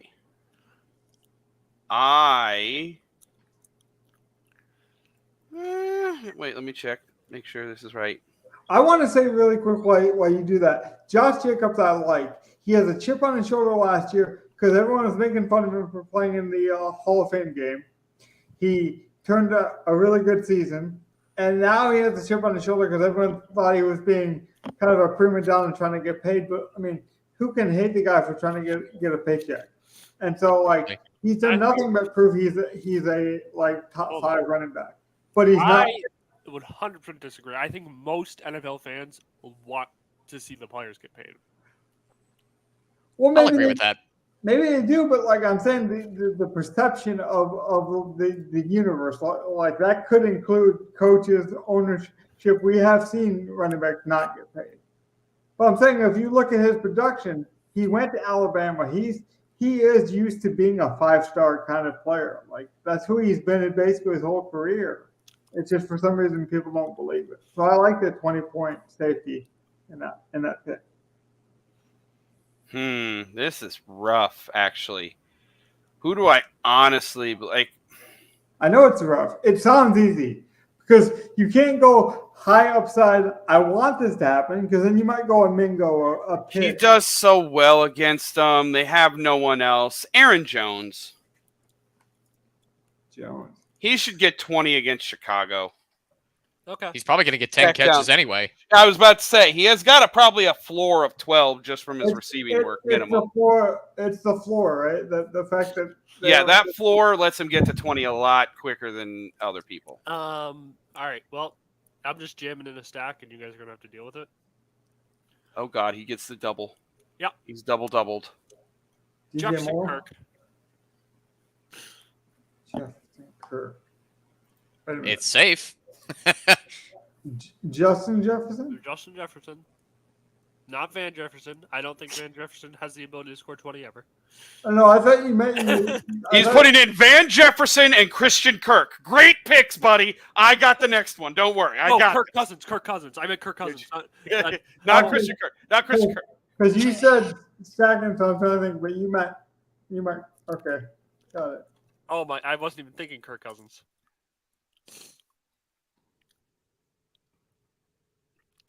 You like that? Oh God, not again. No, I like it better than Christian Kirk. I'll put it up. I don't like it. So is it back to me now? Back to you, Gov. Okay, then let's finish what you started. He's looking for a contract. He's gonna ball out. We get the 3-touchdown game early. Evans. Oh, I love it. I have Evans in one of my lineups actually. Because with Minnesota's secondary, who's stopping him? Right? Exactly. And Baker will chuck it.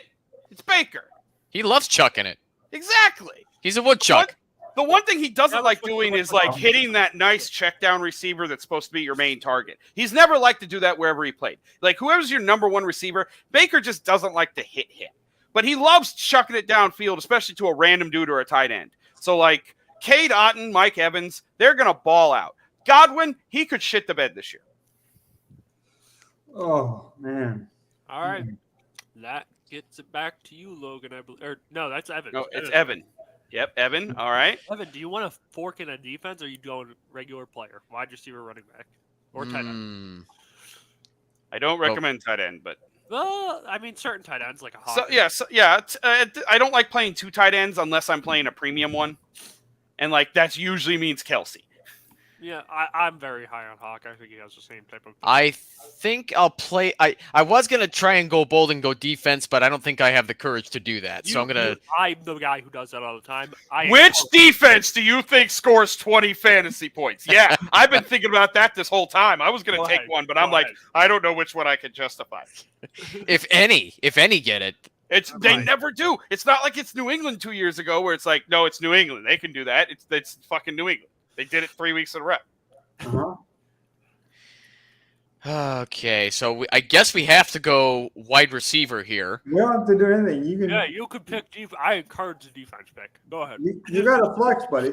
You know what? I'm gonna do it. I'm gonna go defense. I can't chicken out. I have to do this. So, Okay. I am gonna go. I was just about to name one, but even then I'm not sure. All right, you know what? We're gonna go bold. We're gonna go Dallas Cowboys because I think the New York Giants are still trash, and I think. Oh, we can. It's the Sunday night game. That was so good. Oh, it would be good. I would like that though. They're the island game, so they basically have a special contest for those. You guys are so right. Damn it. That was such a good pick. Oh, I'm so. No. Would you play them in a one-off game, like the one-off game? Would you play the defense in the showdown game? If you think they're scoring 20, I would play I'd captain the defense if I thought it was scoring 20. I mean, 100%. Honestly, though, that I wanted to take. Like, you think the Cowboys are scoring 20 points on defense? I think they have the biggest chance to do it against the Giants because I think the Giants are going to be going back to Saquon to put the offense on his back. Mm-hmm. And if Waller's not going to go, it's Barkley all day. Yeah. If we don't do a showdown slate, which who knows? We might. Daniel Bellinger, if Waller doesn't play, is a must. He's only $300 on those island slates. I like Bellinger too. He's got a lot of solid potential. Just trying to give you guys the most value possible, as condensed as possible, trying to get as much in there as possible, trying to give Evan some time to think about who you might want now at wide receiver or flex or defense. We got 30 minutes till that hard out, by the way. So Okay. Well, in this case, since that's the Sunday night game, I'm out on the rest of the defenses as Okay. far as 20 points go. That's So, I you will. you have any position but quarterback. Yes, I will gladly do wide receiver here. I will take. I got a couple of choices between a few.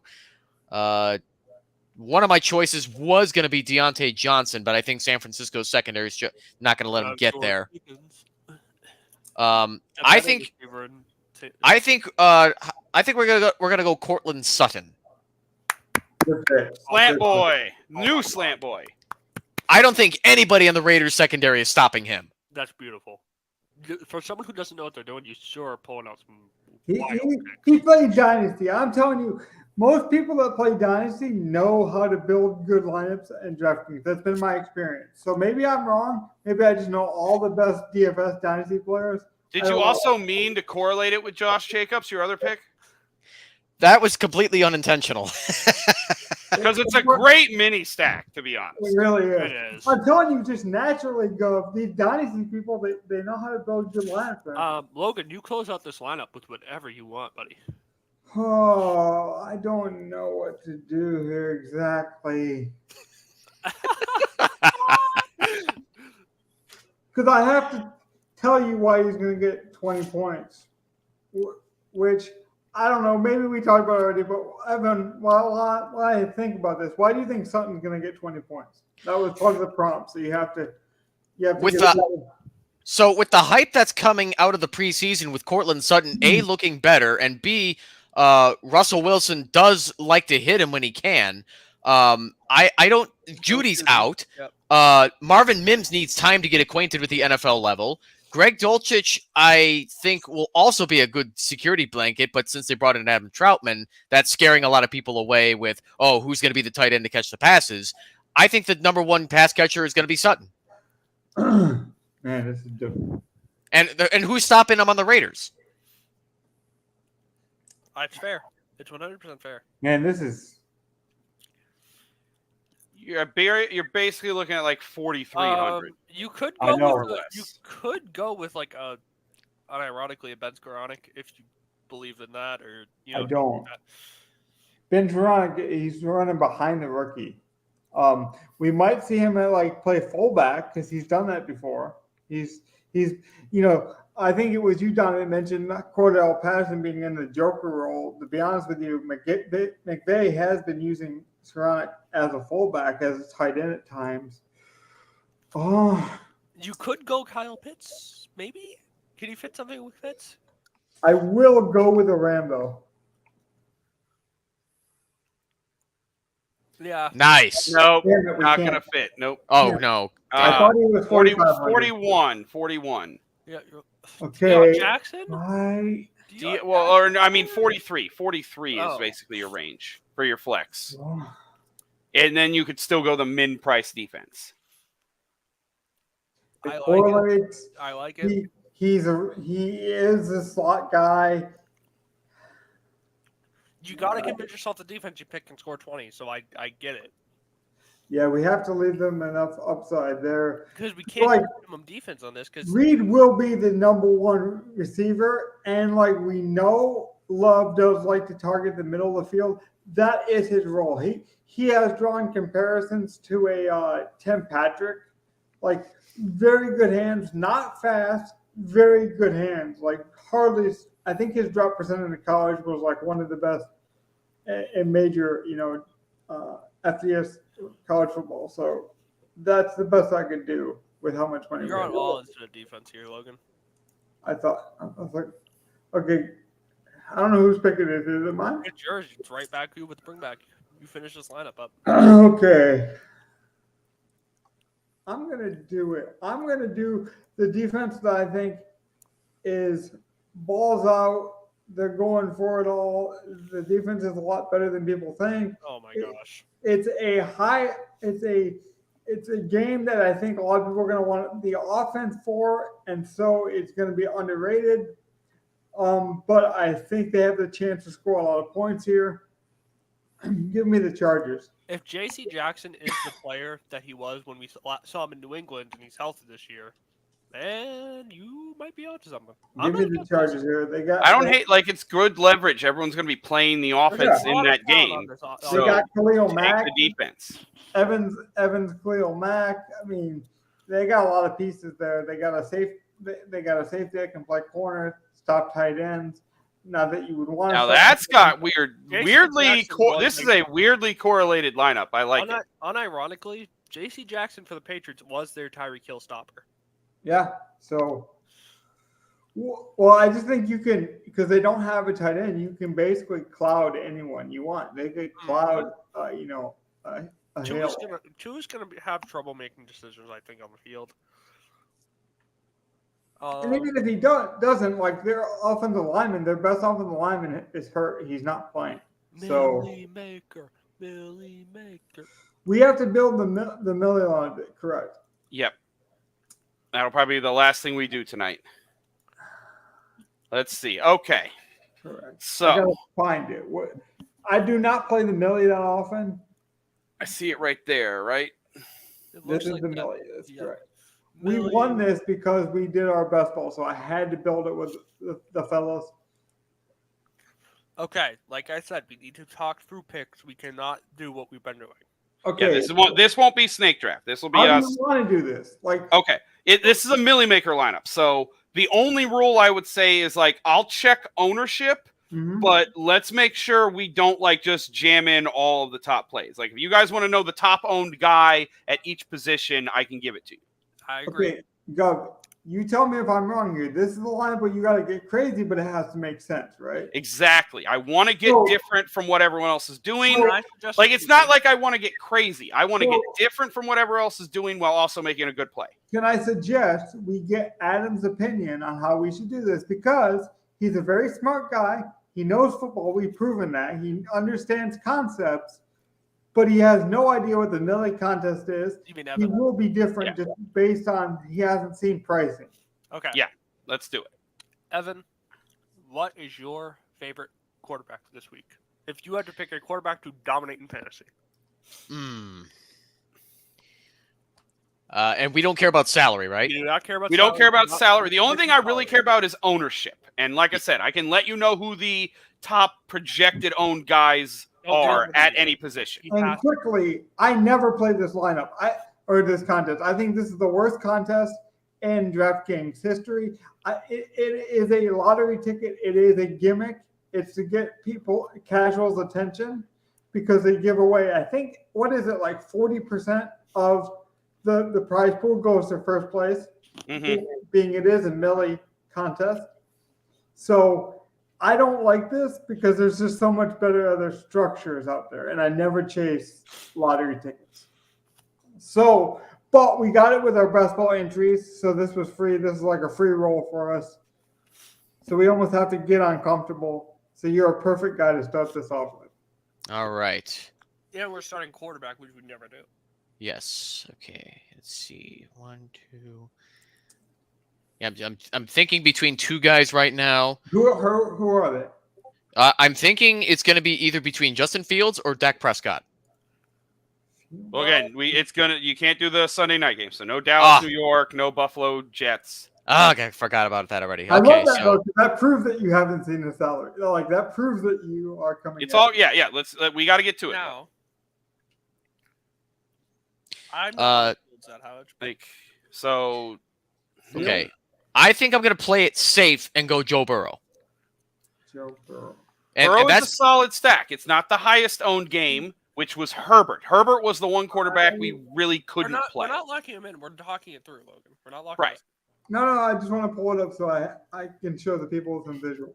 I am fine with Burrow. He's looking to get less ownership than some of the other quarterbacks like Hurts or Cousins, although those guys would be fine too. It's again, the only thing I wanted to avoid was the top owned guy, which was Herbert.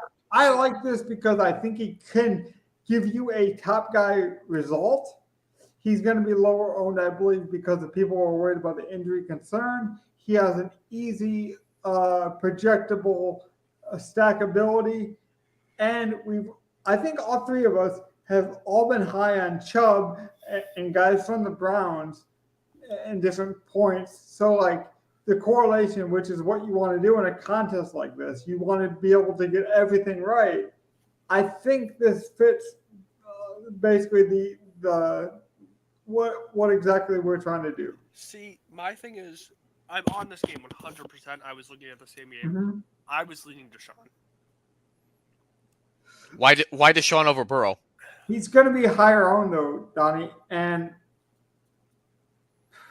That's true. I'm seeing Deshaun pulling higher ownership than Burrow. way higher ownership. Not way, like 6.9 to 6.1. But Okay. like when there's 5 quarterbacks all in that 6 range and Burrow's the lowest and Deshaun's right behind Cousins, like that's like, yeah. Which is perfect because I'm going off a gut, you're going off projections. So like, Yep. I'm just telling you. Like I said, I'm only Burrow going to be has looking legs. at projections. So we can do Burrow. But I think And I don't know if it matters why I want to get Burrow, just because I don't believe in Cleveland's defense at all. With the weapons since he has, no way they're stopping Burrow from throwing touchdowns. I love that Jim Swartz is with Cleveland. I will be playing that defense. It's a perfect fantasy defense because they're going to go after sacks, and I don't know. I like it, but I'll save that for another time. I know we have a hard out coming up. Anyone want to throw anything else besides some of the easy correlations that's obvious?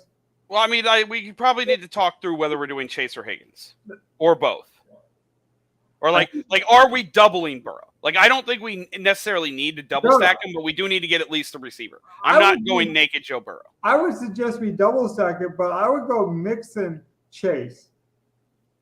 I don't like double stacking with the running back I outside. Like, I don't even like doing it a lot with Eckler, even though he gets a good target market share. So but- does Mixon. That would. Yeah, I know. That's why, like, Mixon does get a underrated target market share. Yeah. But like, I don't know if I want to like go full bet on that game, because if you do Burrow, Mixon, Chase, not only are you doubling Burrow, you're hoping that the whole team scores a lot of points, because then like your only out is rushing touchdowns for Mixon, plus Burrow goes 300 and multiple to Chase.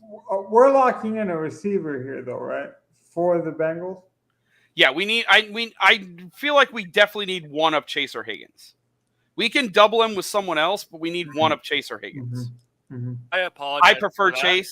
I think if you have Burrow, you need to shoehorn in Chase. Personally, I think I don't disagree with that. Yeah, I think Chase is a lock. Evan, you have any other contrarian view on that? No, I think that's a perfect idea, because Chase is going to be the guy. Like, we talked about getting too cute and overthinking things at the beginning of the show, and how Donnie does not want to do that for week 1. This would be overthinking it, in my opinion. Yeah, I think we're off to a good start. Right. Can I be honest? I have another player I want to play from the Bengals. And maybe it is getting too cute, but I know Burrow loves his tight ends, and I really think Irv Smith is a decent play this play.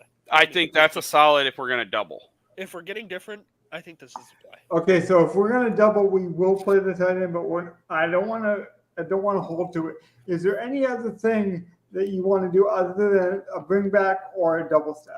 I want to like. What's our favorite? Okay, well, not even what the favorite is. What is the next likely thing? I guess maybe go. Right? I know what you're trying to get at.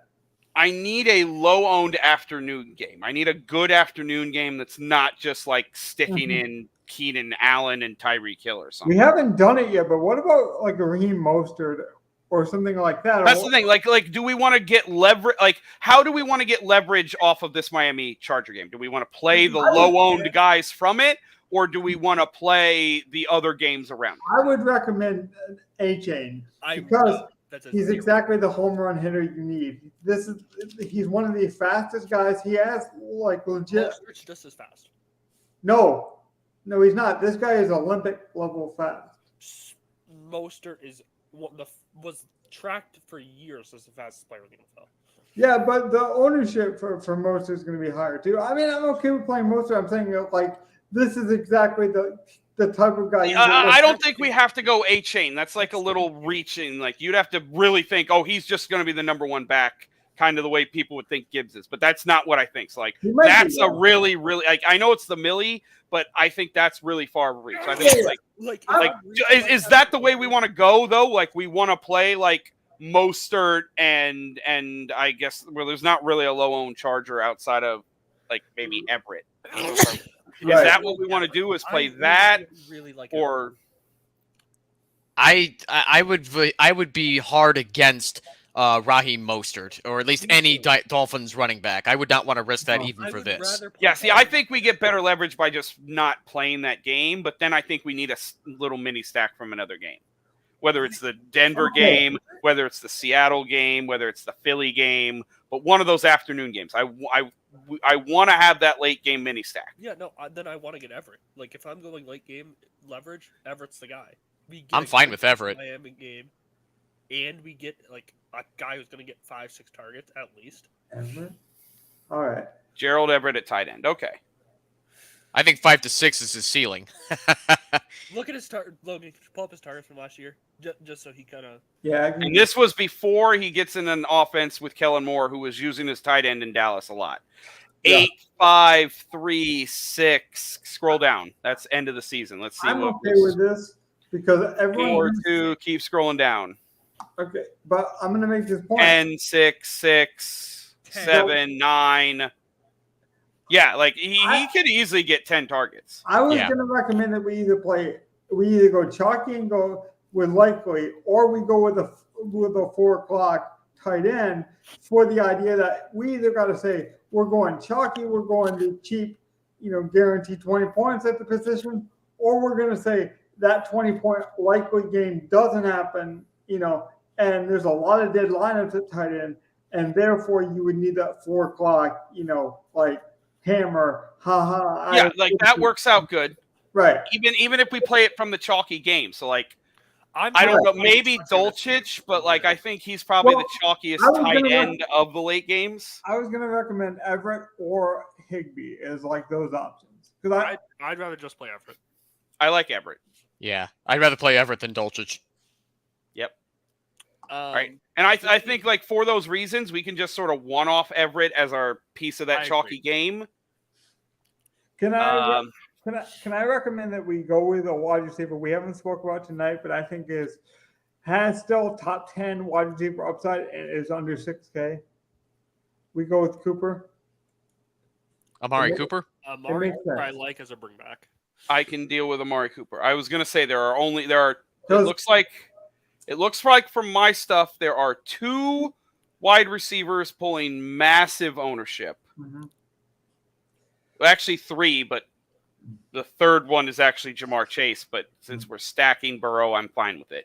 Mm. But that means the other 2, we can't play the other 2 high-priced guys. That's fine. We've chosen Chase. We will not play Tyreek. We will not play Justin Jefferson. Is there anyone opposed to playing Cooper? Like any reason we shouldn't? I think Amari Cooper is going to be sneaky good because he's usually Mr. Disappearing Act, but I think against the Bengals secondary that has... Do they even still have Eli Apple? No, God. No, that would make me want to play them. Oh, right. Also, yeah, so... You'd have Eli Apple. Everyone playing this guy, similar price range. Sub 10% too. I like that. Similar game. Ooh. In terms of afternoon. I think Cooper... I mean, you could argue that Cooper... Bring back for our stack, low owned. Like I like the idea. He's the home road splits, so he's at home. He should score 20 points. Like I like to play. Do we want to go Cooper and then Sutton? No, like Sutton's pulling a little bit more ownership than I like. Let's get a running back in there. And then, like, knowing our stats, the only thing I would say is we cannot play. Let's see. So here it looks like, what's the highest owned here? We cannot play Eckler. We cannot play Jamal Williams. We cannot play Kenneth Walker. Those would be the top 3 owned guys. I'm fine with not playing any of those. I look at Daniel. So other than those 3, we should be okay at running back. Yeah. If that's the case, Aaron Jones. I'd go Aaron Jones and ETN. Like that would be mine too. Ooh, yeah, I haven't thought about ETN. I don't like ETN, but I like Jones because Jones could get all Why the don't you like ETN? because If it's Big B because is the of thing. Tanks, Bigsby will have less than 10 touches this game. No way Tank gets more than like 5. No, He but might get one goal line carry if they get in the red zone 3 or 4 times. and I don't trust ETN to stay healthy. He's never stayed healthy. They brought in Bigsby for a reason, whether it's this week or next week or 3. They didn't bring him in. I think it's more likely to be down the line when ETN starts to show the wear. I think you give ETN the shot as the guy to just do it all if they need it. Logan, you're overthinking it. Remember last year at the start of the year, we played ETN like 5 out of 8 weeks or something crazy. He can go crazy even if he gets Hold on. limited. Unless you think all of his touchdowns are just going to go to Tank, which If is we insane because he'll score 60-yarders that Tank can't score. But hold on, we have to go for upside with this line. So if we play ETN here, we have to go with the Colts bring back. I don't know about that. I Like don't the think Colt, so. I think we could just play the Jacksonville defense at that point. But that And say like they run it up. Like that's the way where like even if Tank gets a random touchdown, ETN might have 100 yards and 2 touchdowns, and they're up 2 scores. Essentially, that would be the bring back in that scenario. That'd be like the one exception. Yeah, that would be our correlation. It's like running back defense correlate decently. I love playing that. Like so if we go ETN, we can go Jacksonville defense too. Because basically at that point you're saying Trevor Lawrence, a cheaper guy, everyone wants to play Sunshine. That game fails, but they still score a lot of points. Yeah, they just do it on the ground. They still dominate Indy with their shitty quarterback. They just do it on the ground instead of through the air. If you make it make sense with the defense, I'm okay with ETN. I don't love it, but I'm okay with it. I like it. I'm fine with that. I like ETN a lot against the Colts. Okay. Like I don't mind him. And Jacksonville's a low-owned defense, so that helps everything. So, like ownership-wise, we look really good. The only high-owned play we have is probably Jamar Chase at this point. They're low, right? What do we have left? We have what? Jaguars are up. Are they up? Yeah, the Jaguars are kind of expensive, 35. Yeah. Okay. All right, 4K for a wide receiver and a flex. So we probably still need a cheap guy. I got the cheap guy, I think. And like I said, I think we could eat a little ownership. So if we wanted one of the chalkier cheap guys, we could take it. I haven't. But Gov, I haven't mentioned this guy at all, and I almost forgot he existed on this team. But it would be the type of upside play and the type of skill set you would need for a Millie. Could I interest you in Claypool? Everyone thinks DJ Moore is the guy, right? They brought in Claypool with the same intention last year. The Bears did give up their 2nd-round pick for this year to get Claypool, but I'm not saying in a traditional lineup it would make sense, but he is the home run hitter. He is that, and they gave up capital to get it. DJ Moore was the home run hitter. He was the home run. Yeah. Yeah, I don't think the guy's going to be Claypool here, even for a cheap price. But we can't afford DJ Moore. I agree, but man. Do we have to go from this game? No. I just thought we don't technically the lineup is very well correlated. We can just get whatever we think fits and works. Run it through your systems real quick. I just thought it was a unique. Let me get this. What we got? I'll see what the final 2 picks they do. Hey, Logan, can you scroll down a bit with the wide receivers? Yeah, I would also recommend Downs too for in Indianapolis. Maybe. I'm not big on Downs. I mean, I'd almost rather play Alec Pierce over Downs. We are Alec Pierce. I would play Pierce. If we have to go with the Colts wide receiver, that is. I also like White. We haven't mentioned White, but White's going to get all the usage for Tampa. Baker's thrown to running backs in the past. Like the only other guy they got is Tucker, the rookie, who I don't think is ready yet. He's coming off major injury. I'm mad at Brandon Ayuk. Ayuk wouldn't be bad. Especially, the only thing about Ayuk though is you're saying Kittle doesn't play. Oh God, no! Sorry, give me 1 second. I got to run this on the other site. That one scared me. What did it give you? What did it give you? I don't want to tell you. Why? Say it. Because my knees are exploding already. Oh God! Shut up. Oh my gosh. Oh God. I hate Juju? you. Okay, that scared me. Hold on. Oh God. Okay. To be fair, Parker is out, most likely. So Okay. Yeah, but I can't go Tutu and Juju. That's some bad Tutu What? Juju. Like that's what it's shoved in Tutu Juju. that is funny. Like I can't go Mojo Jojo. All right, no Mojo Jojo. Now, Gov, I don't know what your goddamn computer is going to say, but this is the absolute cheapest I think we could go and still be like making sense and have the upside. Would be Luke Musgrave. Logan, I have a better idea. Double We tight can go end, maybe. Pickens and Joe and Reed or Red, whatever, the Packers receiver. Pickens and then Reed. Yeah. It's possible. You The can. The only reason I recommended Luke was because we're going for upside, right? We're going for like you could have the nuts, and I think Luke has the goal line, the goal line touchdown, the play action rollout pass. I think we all agree we like Pickens, and that would give us with Reed. So. Oh, dude, don't get me wrong on Pickens. I mean, we have him in our best ball. Okay, god damn it. The other one exploded his knees too. Fuck. But this one gave me Marvin Mims instead of Tutu. So like it's basically minimum salary guy and then Juju. I like my guy better. I like Pickens and you do have enough on the table to go to Pickens. So like let me look exactly. Let me just check projection on those specific guys. So if you go the minimum salary dude at 3K, you then have 5K left for a wide receiver. We're looking at Odell Beckham, Robert Woods, Treylon Burks, George Pickens, Jahan Dotson. We got Dotson here. We have Dotson. You have Ayuk. Ayuk looks like the highest projection that's not Juju at 48. Okay, so here's what we'll do.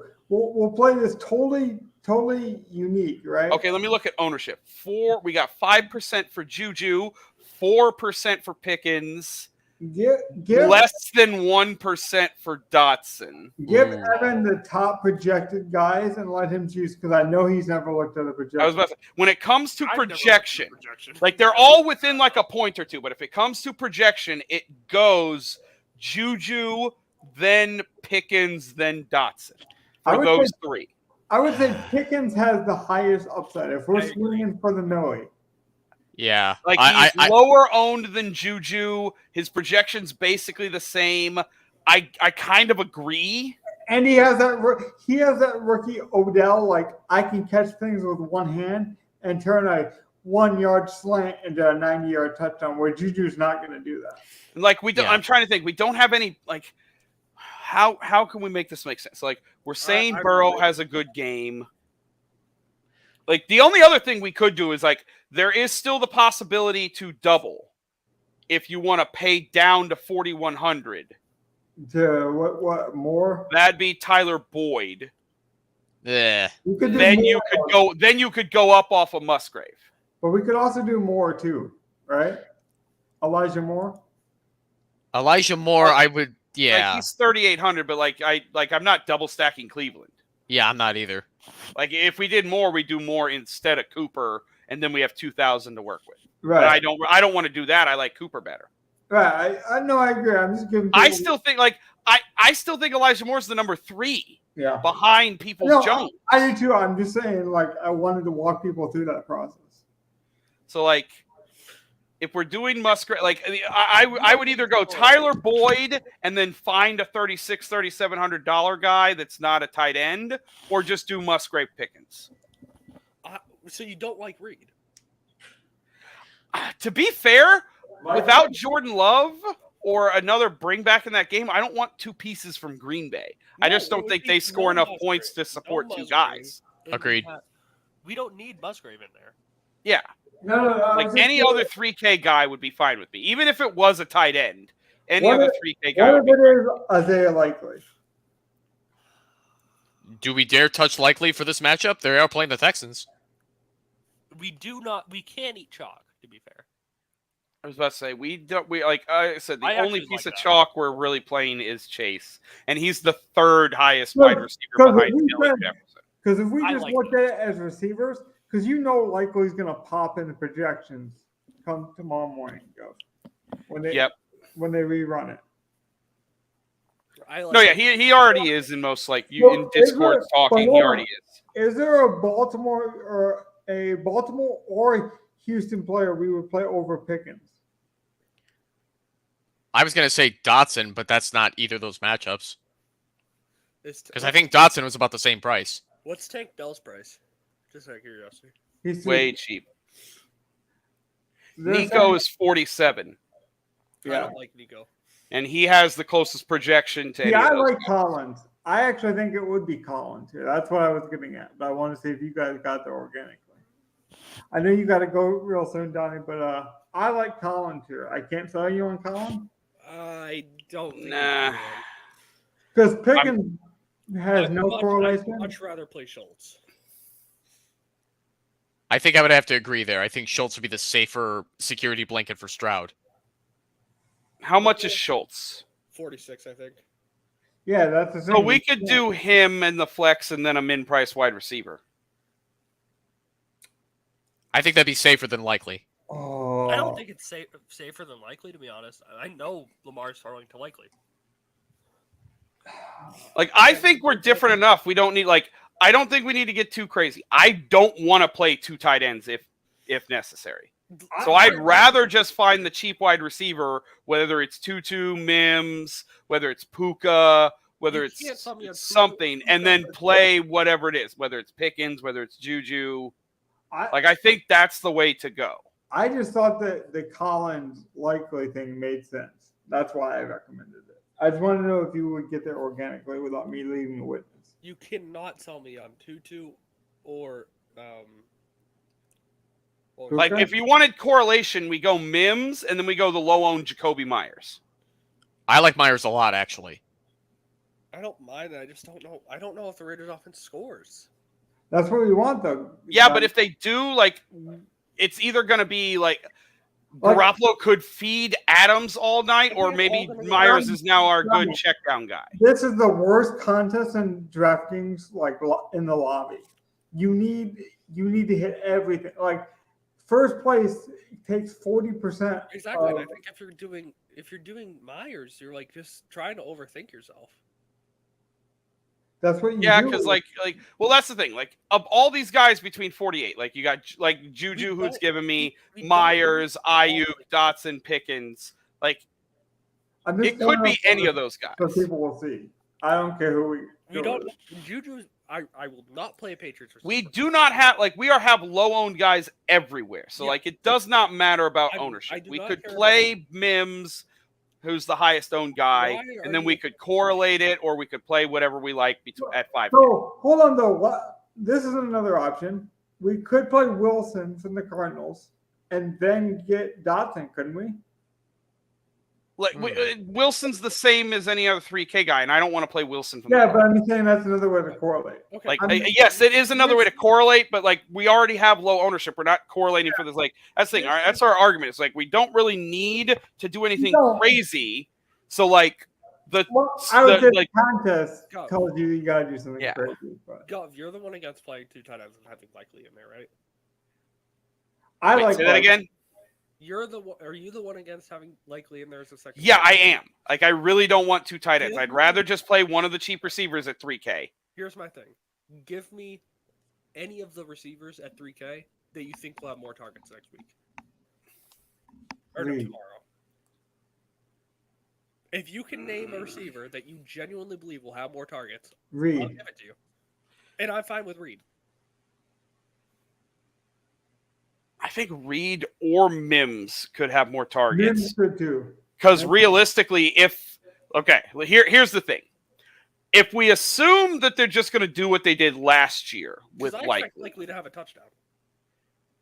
If we assume what they're expecting, what they did last year with likely, then 5 to 6 targets with he had one spike week in the playoff or at the very last game against Cincinnati when people sat.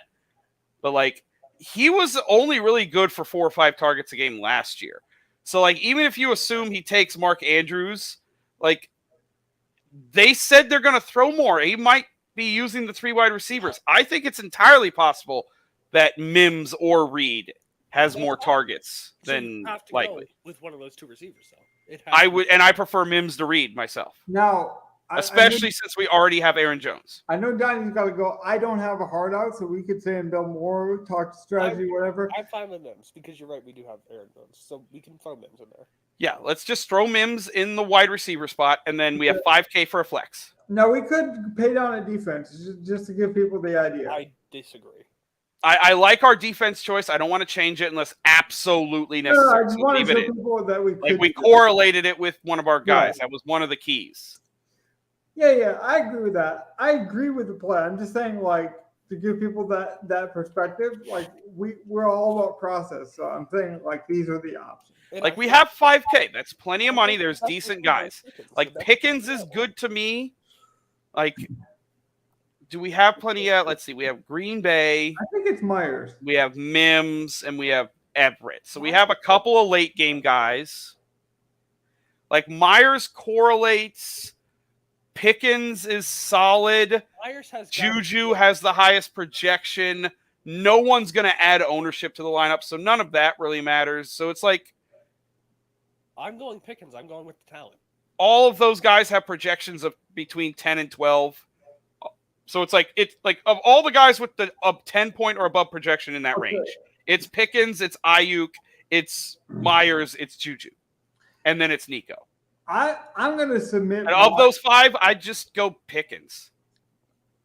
Pickens would be safest. Yeah. Pickens have the highest ceiling. Okay. So let's get Donnie out of here. And if Gov wants to stick around, if you want to talk about I think that's good for tonight, honestly. Like, we're at 2 hours. We've built 4 lineups. We have our Millie shot. And honestly, you guys, we were debating, like, when we first started this podcast, how long to make them. Our longest shows do the best in terms of ratings. Like, talk about projections, analytics. It just seems to be that way. I don't know if people accidentally leave the stream on. What is the reason? But our longest shows tend to do the best. So thanks for joining us. It was a long show. Donnie has a heart out. We're excited. We got to get some sleep at some point. Santa Claus has got to come down that chimney at some point. Hopefully it's not Roger Goodell, man. That's a whole nother story. I love the laugh there. We'll get the chuckles going maybe next week for these review shows. Evan, did you enjoy yourself as a non-DFS guy? How did you feel like it went? Judging based off of everybody's feedback here, it sounds like I did pretty well. You didn't do poorly. That's all I need. Like, the most important thing is, like, did you gain any enjoyment out of this?